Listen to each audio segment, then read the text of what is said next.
Lagi saya bacakan. Yang pertama, segera sahkan RUU perampasan aset. Yang kedua, hukum koruptor. Betul? Setuju?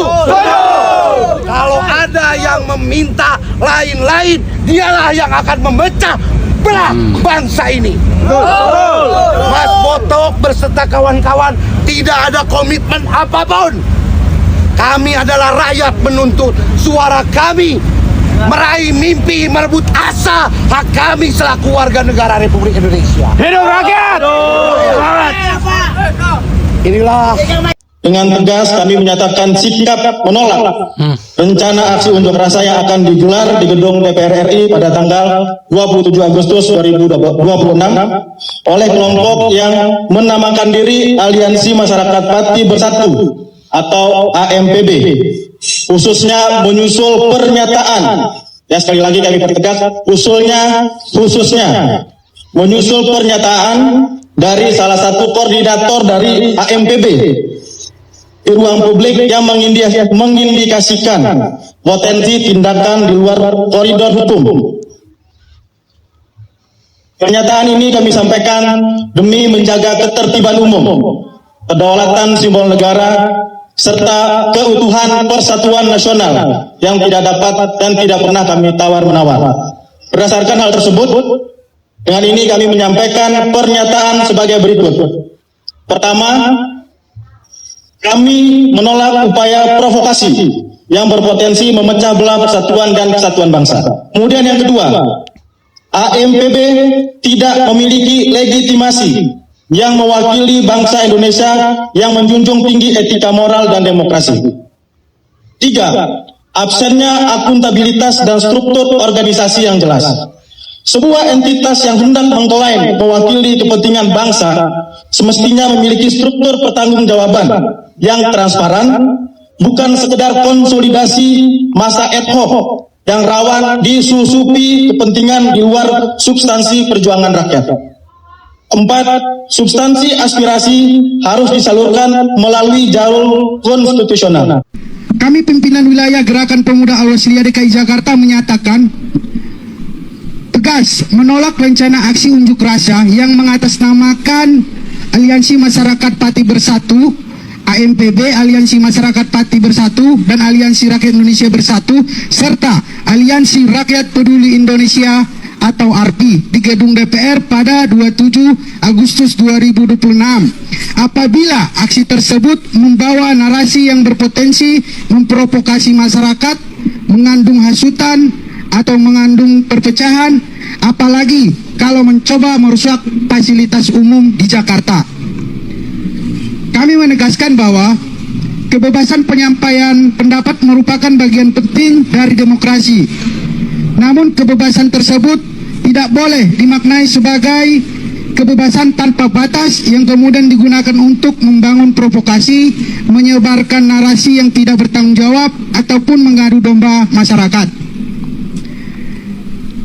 Kami juga menghormati hak setiap warga negara menyampaikan pendapat, tetapi kami menolak keras apabila tersebut justru diarahkan untuk membangun provokasi, memecah persatuan. Kalau demo masalah MBG aja teriak-teriak tutup MBG, ya ini perampasan aset koruptor ini.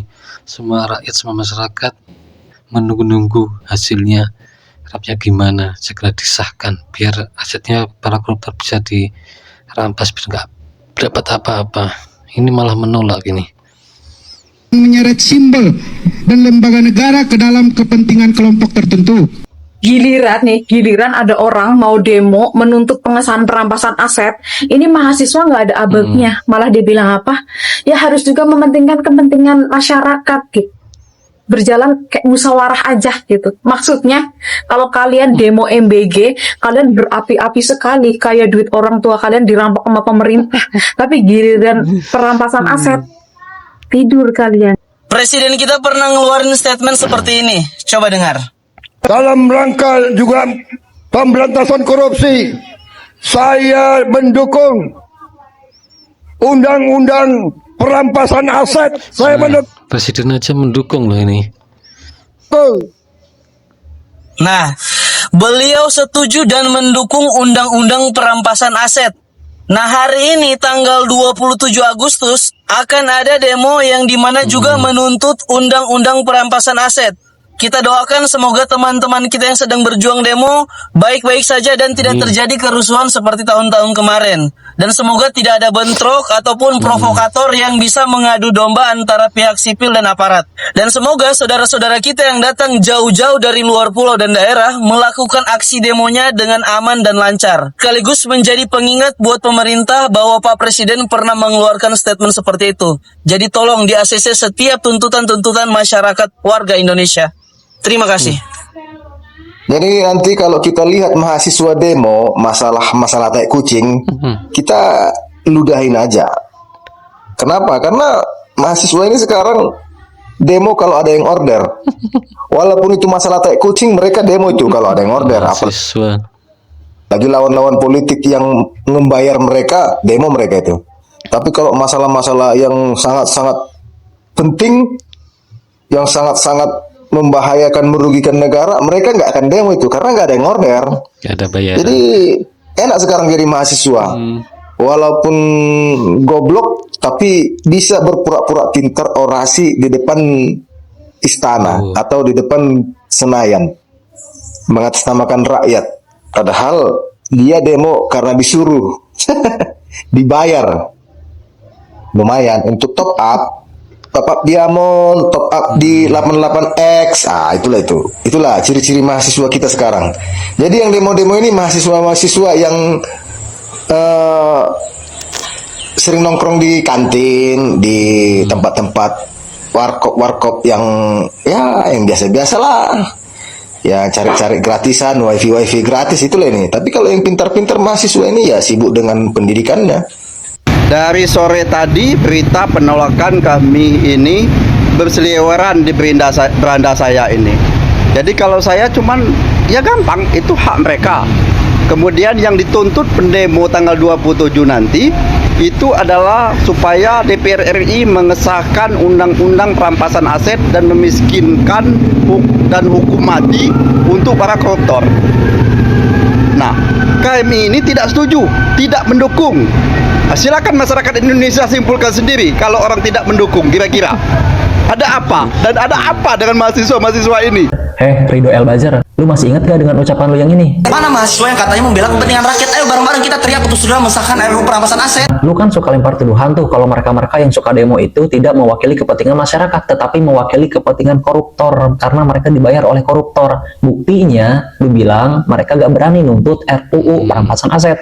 Nah, sekarang mereka tuh mau demo soal RUU perampasan aset. Sana lu ikut demo. Katanya lu mau ikut demo kalau demonya menuntut RUU perampasan aset. Itu kan demo untuk kepentingan masyarakat yang lu maksud, tapi masalahnya lu itu buzzer. Emang buzzer ngerti soal public interest? Buzzer kan taunya menjilat doang. Jujur, para koruptor sekarang lagi pada ketar-ketir panik massal, bro. Karena RUU perampasan aset dipastiin kelar dan disahin Desember tahun ini. Kenapa? Karena selama ini pakai rompi oranye doang mah gak bikin mereka tobat. Masuk bui dianggap cuma kayak numpang tidur doang. Pas keluar tetap bisa flexing karena duit haramnya udah aman disimpan di rekening keluarga. Nah, aturan baru ini beneran bakal bikin mereka miskin melarat karena bisa sita aset langsung. Jadi nggak perlu tuh ribet nunggu sidang kelar, duit mencurigakan langsung disikat negara. Atau ada pejabat negara punya harta nggak wajar tapi nggak bisa dibuktiin asal usulnya, langsung dirampas. Terus ada titipan aset juga dibabat. Jadi mau diumpetin di rekening bini ke anak sampai supir tetap bakal diribas habis. Koruptor mah nggak takut penjara, bro. Mereka cuma takut jadi gembel. Begitu RUU ini diketok palu tahun ini, kelar udah hidup mereka. Salam akal sehat. Rakyat terus desak pengesahan RUU perampasan aset. DPR akhirnya jawab. Tapi jawaban mereka beneran bikin lega atau cuman basa-basi doang? Jujur, gue sangat mendukung RUU perampasan aset ini segera disahkan. Dan menurut gue, ada 3 alasan kenapa jawaban DPR soal target Desember 2026 ini cukup kuat. Yang pertama, RUU ini sekarang merupakan inisiatif DPR, bukan lagi sekedar rancangan dari pemerintah. Artinya DPR sendiri yang menginisiasi dan membahasnya. Yang kedua, Presiden Prabowo juga sudah menunjukkan dukungannya sejak 2025. Waktu May Day 2025, Prabowo secara terbuka menyatakan dukungannya terhadap Undang-Undang Perampasan Aset untuk pemberantasan korupsi. Kemudian pada Juli 2026, Presiden kembali meminta agar pembahasan RUU ini dipercepat. Yang ketiga, dukungan masyarakat terhadap RUU perampasan aset memang sangat besar. Tuntutan terus datang dari berbagai pihak, Makanya menurut gua, semua sinyalnya sekarang mengarah ke pengesahan tahun ini. Tapi ada satu hal yang menurut gua jangan sampai kita lupa. Tugas kita sekarang bukan cuma teriak, sahkan. Tapi kita juga harus kawal isinya. Karena RU ini bukan aturan kecil. Ada konsep non-confession based asset forfeiture yang memungkinkan perampasan aset dalam kondisi tertentu tanpa harus menunggu putusan pidana terlebih dahulu. Oleh karena itu masyarakat harus memastikan ada pengamanan yang kuat supaya aturan ini nggak malah disalahgunakan. Dukung dan kawal RU perampasan aset sampai benar-benar disahkan. Memang ya, hari ini ya, tepat tanggal 27 ini AMPB ya, Aliansi Masyarakat Pati Bersatu ini melakukan demonstrasi agar segera RUU perampasan aset koruptor segera disahkan. Tapi ya itu, harus isinya apa dulu ya. Dan ada lagi ya, sejumlah mahasiswa ini menolak para pendemo AMPB. Ada apa ini? Biasanya kalau ginian mahasiswa turun ya, ini kok malah menolak aksi tersebut ya. Mahasiswa ini kalau nggak ada duitnya paling nggak turun paling ya. Dia menganggap khawatir disusupi provokator. Kocak habis ya. Kita doakan teman-teman kita ya, semoga baik-baik aja, nggak ada kerusuhan, semoga berjalan aman di hari ini yang dilakukan oleh Aliansi Masyarakat Pati Bersatu. Terima kasih, jangan lupa like, subscribe, share, dan komen.